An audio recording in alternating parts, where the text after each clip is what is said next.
how to decode your 3 Vedic astrology numbers. Vedic numerology is a system of divination and interpretation based on numbers and their symbolic significance as described in the ancient Vedic text of Hinduism, called Sankhya Shastra. It is the science of numbers that encompasses the study and interpretation of numbers and their spiritual significance. It is a part of Vedic astrology that provides a very general insight into an individual's personality and overall destiny. The fundamental idea behind Vedic numerology is that each number is associated with specific energies and vibrations, and these energies influence a person's character and life. The numerology system of the Vedas is linked to the belief in the cosmic order and the interconnection of all things. So Sankhya Shastra focuses on 3 main number combinations: the psychic number, the destiny number, and the name number. The psychic number gives insight into the mamakar, that's the image of the self, the ideas that you hold about yourself inside of you. And it also gives insight into the swa anyakara, that is your image of life, the ideas and beliefs that you carry about the world. So the psychic number is essentially how you perceive yourself and how you end the world around you. It's a combination of both. And we use this number to understand how the person views the self and the world. So how to calculate the psychic number? It is simply the numeric value of the day of the month in which you were born. If you're born on the 22nd, you're a 4. You're born on the 27th, you're a 9. You're born on the 1st, you're a 1. So very simple. Okay, so that's the first number that we look at. Now the second number is the destiny number.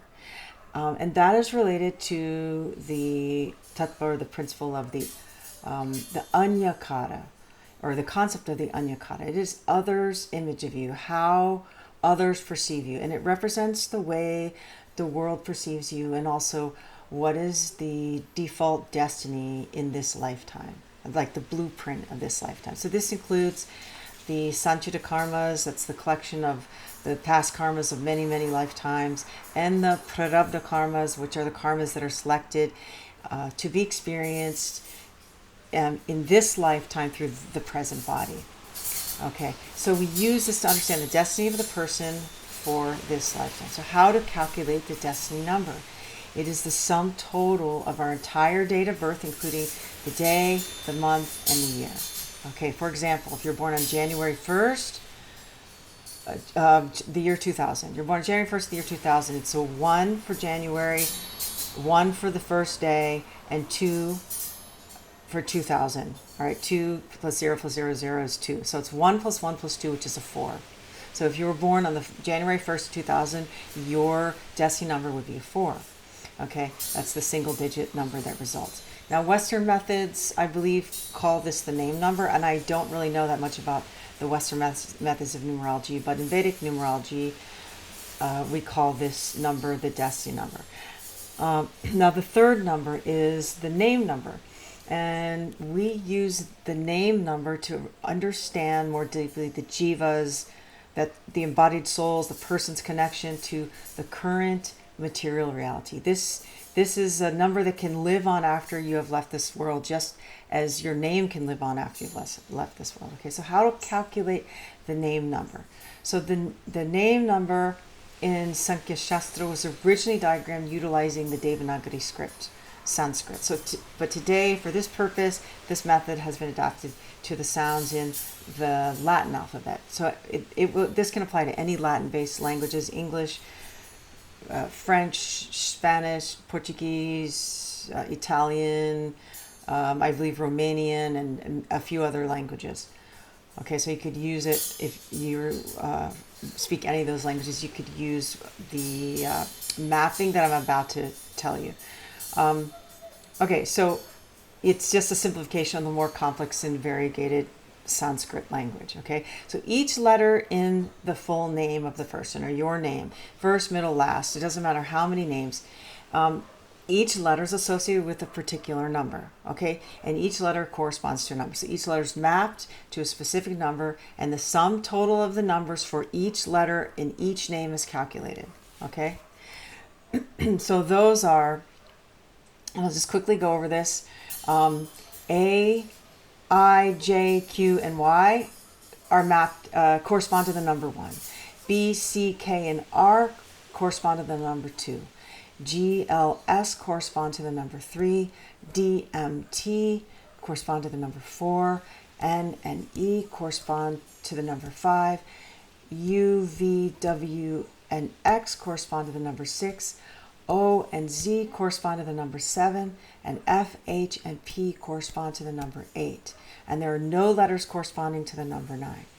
Okay, so I will just, what I'm going to do is I'll post my website and my Buy Me a Coffee page down below. So, and I'll make a little post of a graph or something so you can have that chart if you want to do your own numerology. But just for to understand. So let's say your name is Amy. A is represented by the number 1, so that would be 1. M represented by the number 4, so that would be a 4. And then Y represented by the number 1 again, that would be another 1. So it'd be 1 plus 4 plus 1. So the name Amy itself carries a sound vibration of the number 6. Okay, so I hope that's clear. If it's not clear, you can always email me or ask me a question below. And then to remember that you are a combination, or every person is a combination of all 3 numbers, the psychic, the destiny, and the name number. And the sum total of the 3 numbers, the psychic, destiny, name number, is the master number. It's like the ruling number of each person. For example, I'm a 9 is my master number because I happen to have a psychic number, a destiny number, and a name number of 9. Okay, so 9 and 9 and 9 is 27. 2 plus 7 is 9, 9. Okay, so simple. Now let's just quickly discuss each number, the personality traits of the numbers, the traits of the numbers, the qualities of the numbers, the nature of the planet that's related, and so forth. So ones enjoy great success with people around them. 1 is related to the king. It is royalty. Its energy is masculine. Ones tend to be very independent, proud, intelligent. They are about structure, stability, truthfulness. Ones are original in everything that they do. They are often image conscious. They can be attention seeking. They're often political minded. That could also relate to being power hungry and sometimes cruel. But they are supporters of tradition and the arts. And throughout their existence, they are rewarded with positive reinforcement. I did mention that the 1 is related to the graha Surya, the planet sun. Okay, so 1, the planet is sun. Now 2 is related to Chandra, moon. And 2s are messengers of the universal truth. Okay, they are the queen. They carry the feminine energy, which traditionally has a supportive function, a receiving function. They're also about royalty, diplomacy. 1s are very clever. They think on their feet. Because the moon waxes and wanes, they can also be very moody, ever-changing, vacillating. But 2s are very sensitive, caring. They love home. They love creativity and the arts. And they carry very healing energy. 2s share guidance with humanity, with the world, by bringing humanity and cooperation. 3s inspire others through their large vision, their expanded and grand vision. 3s are related to the planet Jupiter, to Guru, Brihaspati. 3 is the prime minister. The energy is masculine. They're teachers. 3s often have deep knowledge on particular subjects rather than knowing little on many subjects. They're creative. They're well-spoken, talkative, positive, spiritual, or religious. They're Threes are givers. They can be critical and they can have a weakness for sensual pleasures, but generally they're very happy, independent, and talented. Now, fours are related to the Upagraha, the shadowy planet, North Lunar Node Rahu. Fours change existing conditions. So they're rebels, they're unpredictable, they're rebellious. Their energy is that of a neutral gender. They're nonconformists, they're unorthodox, unconventional, out of the box thinkers. They take new and different approaches to create new realities. They can be very materialistic, they can be antagonistic, sometimes disrespectful because they're breaking the boundaries of the norm. But they can also be very practical and disciplined and devoted. Generally, fours are secretive and also accident prone as well. Now, five possess the gift of communication. They're related to Buddha, the planet Mercury. And fives, they transform the ordinary into elegance, into the extraordinary. They're they're related to the princess energy. Very youthful, neutral gender energy as well. Communicative, good in business, easily bored, that can lead to a problem to maintain relationships. They often have an inability to concentrate. They're easily distracted, but they're extremely intelligent, entertaining, easily adaptable. They may be nervous or anxious, and they may come off as superficial, and the health may not be so great. But again, they bring elegance into the ordinary, into the dull. They bring something more interesting. Now, sixes are kind, encouraging, compassionate. They are related to Shukra, Venus.